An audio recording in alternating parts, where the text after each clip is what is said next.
Oh,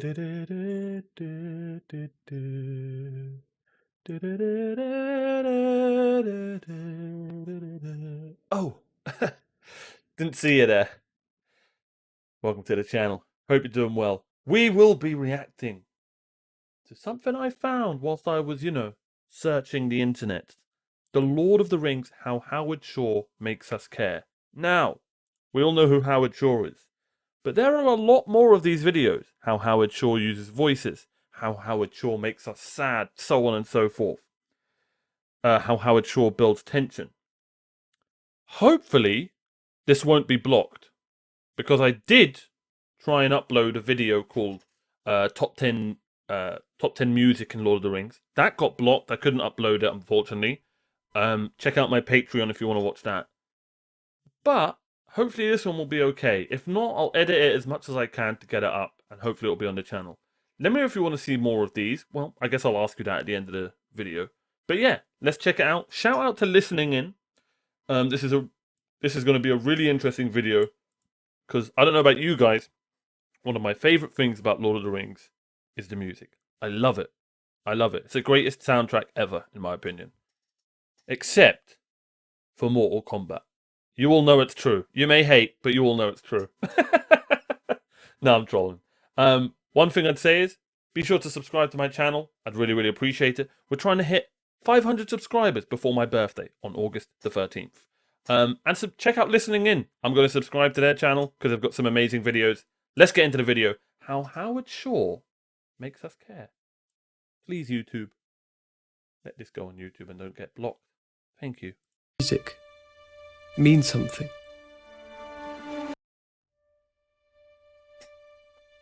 How do you make music mean something? Go back, Sam! Going to Mordor alone. Of course you are. And I'm coming with you! This music is inherently beautiful.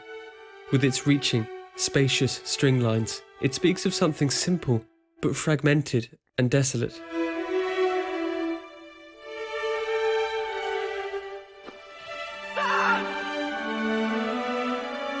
Out of context, it still moves us, but not as much as when we know where it has come from and where it needs to go.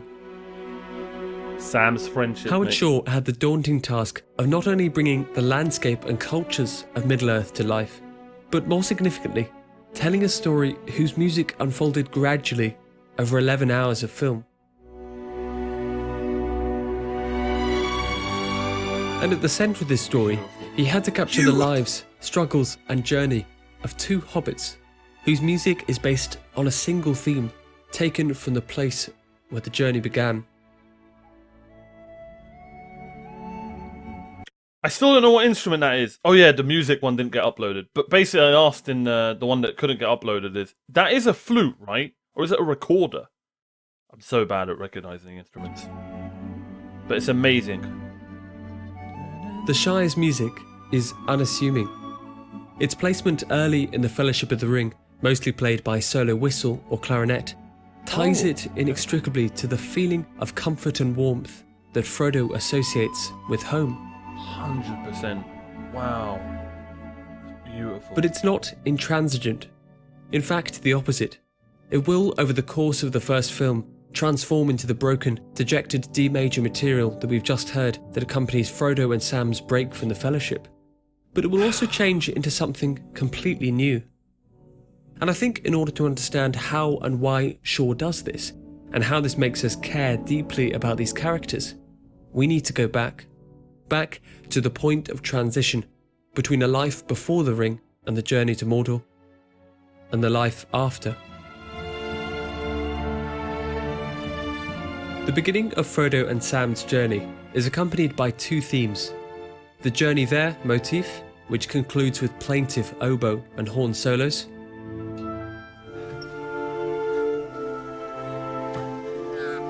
This is it. This is what?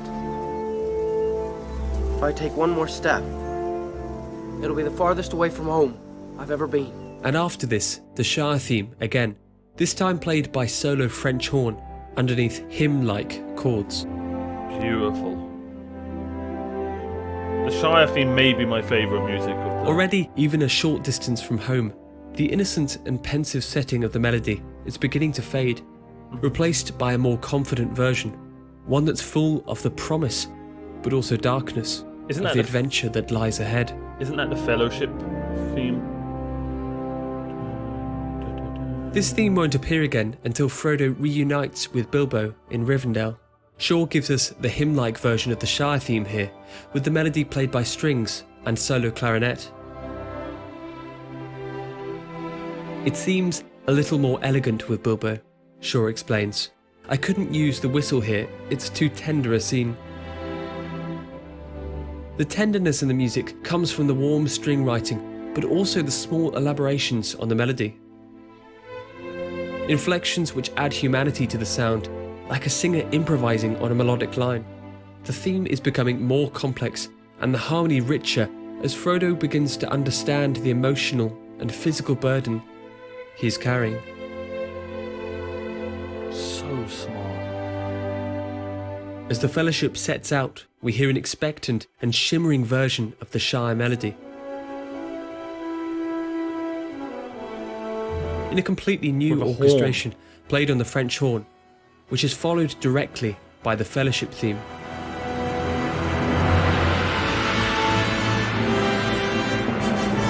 God, I love trumpets. This is the beginning of the decline of the Shire's music.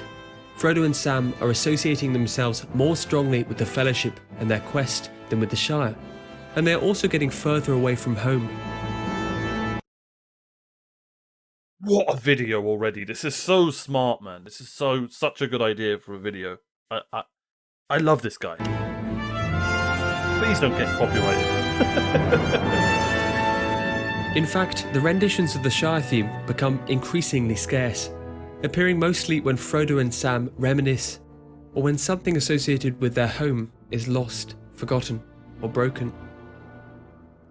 At the beginning of the third film, we return to the hobbits as they get closer to Mordor, and hear fragments of a melody played on a clarinet underneath minor modal harmony. All right. We don't have that much left. We have to be careful. The clarinet is searching for the Shire's melody, but is unable to find it, as if I know this. reaching for something in the darkness. There should be enough. For what? The journey home. And on the stairs of Cirith Ungol, the music that was created in the Shire is finally destroyed. You can't help me anymore. You don't mean that. I hated this scene. Go home. If you didn't hate Frodo in this scene, I don't know what you were watching, man. I don't know what you were watching. I hated Frodo. This made me hate Frodo so much. I'm not gonna lie. I was Team Sam. I was... How could he? Leave him alone. Why would you make Sam cry? Again, searching clarinet, string, and choron gley lines mark out shards of the Shire's theme, dissolving as soon as they appear.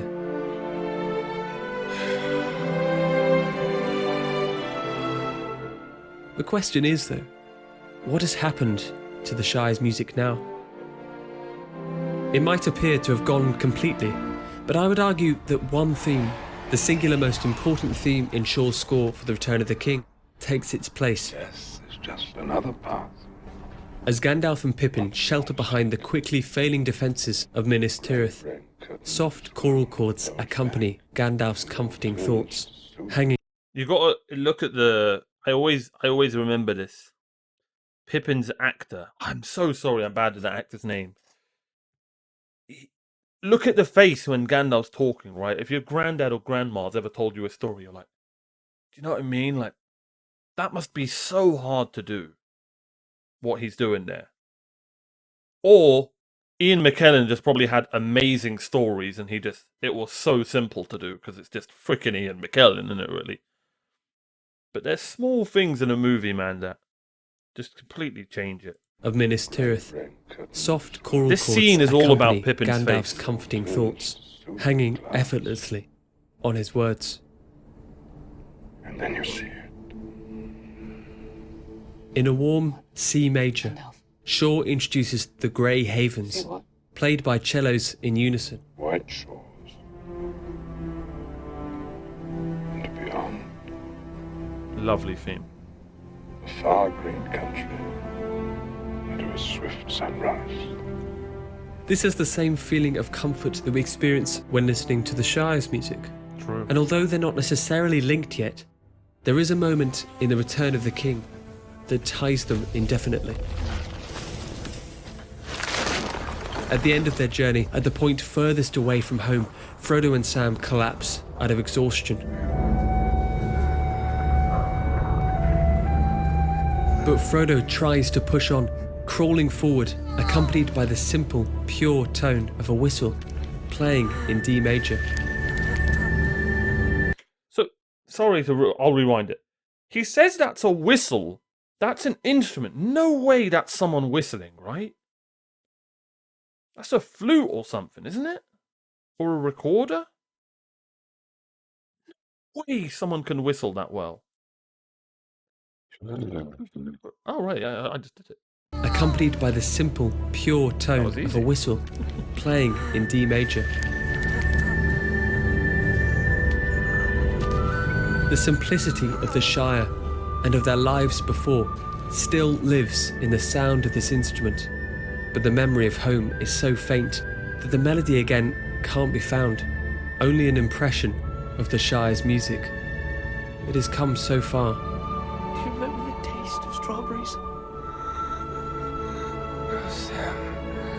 I can't recall the taste of food.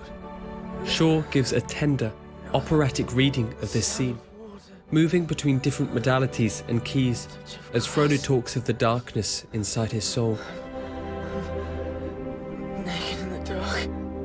Then let us be rid of it. And out of the outline of the Shire's music, as Sam summons the strength to carry Frodo, comes the second rendition of the Grey Havens.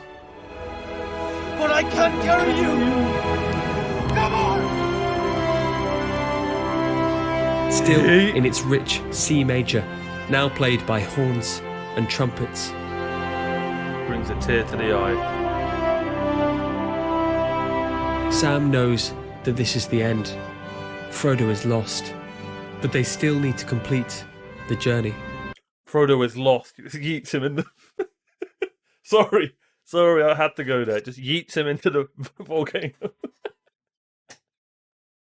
Oh, I've got such a dark sense of humour. I just ruined such an amazing moment. Let's just rewind, pretend I never said that. Alright, let's go back.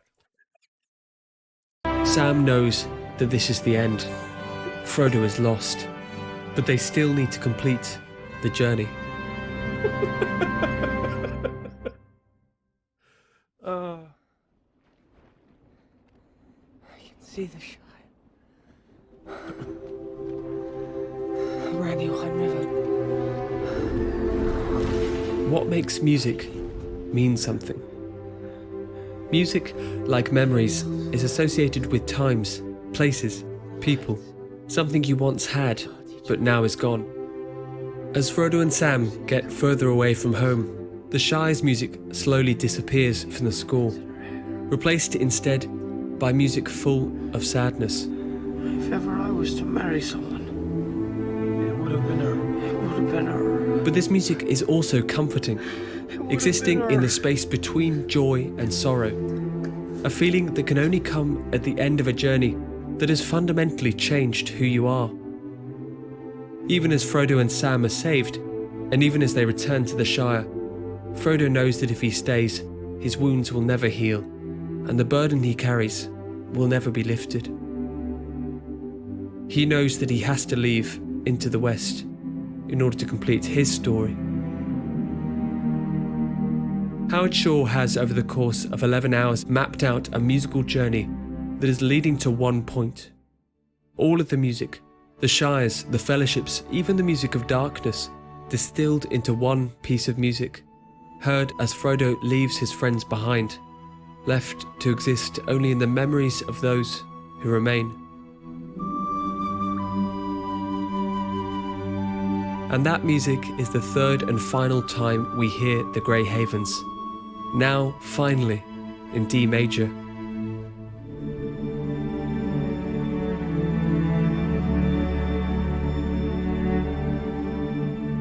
Marking the completion of the D major music of the Shire, transformed into a simple musical line which sings out at the end of all things. Masterpiece. This is why we care. This is the completion of the journey.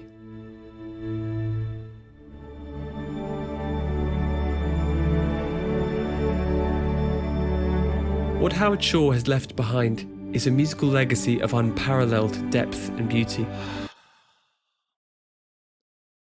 Brings you back. Just brings the emotions straight back. If you're watching it and you're feeling emotional, it's just because you love the movie so much.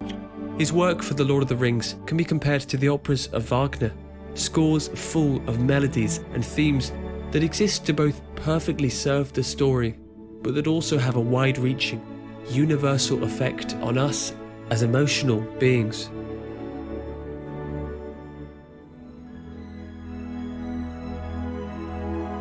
And I think that's what all art, all good art, does well.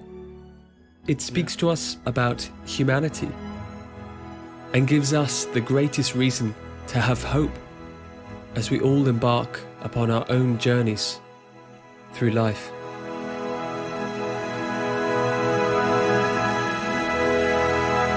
And may your journeys be successful.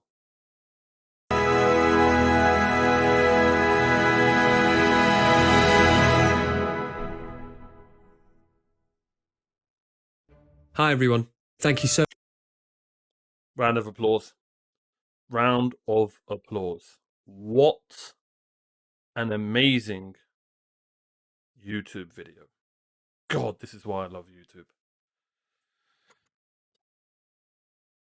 I really hope this doesn't get copyrighted, man. Please. Listening in, that was amazing, man. Oh, that was so good. I'm going to watch every single one of these. I don't know how many he's got, but I'm going to watch every single one of these. And I'm going to look into more about Howard Shore as well. Wow.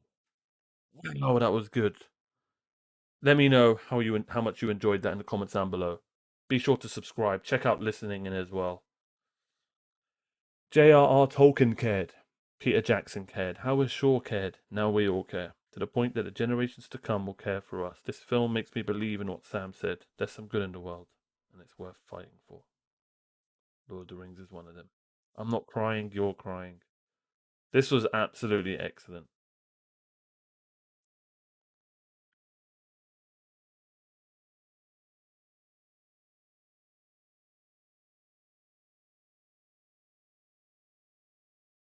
I spelt that, I'm awful at typing, but that was a masterpiece.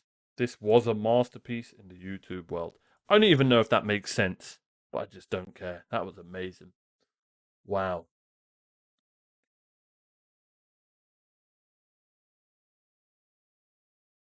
That damned look the hobbits have when they realize Frodo is leaving is the only thing in any film that constantly breaks me.